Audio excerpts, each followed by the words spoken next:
माया चले बिसरा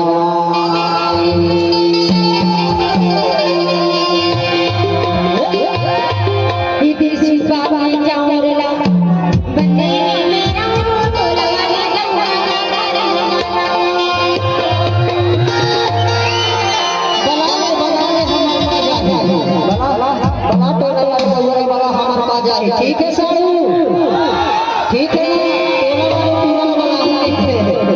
टोला वाले में मत बुलाओ ऐसे कि मैं बताओ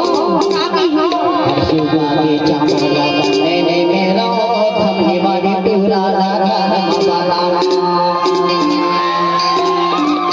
ऐसे कि बेटा थमने वाले पूरा मनो बनाना और गाँव महिला कैसे सब आदमी कैसे बुलावे तो बुलावे नहीं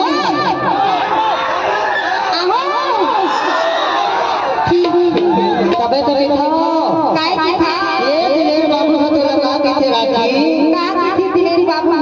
जंगल के जमींदार का डाबा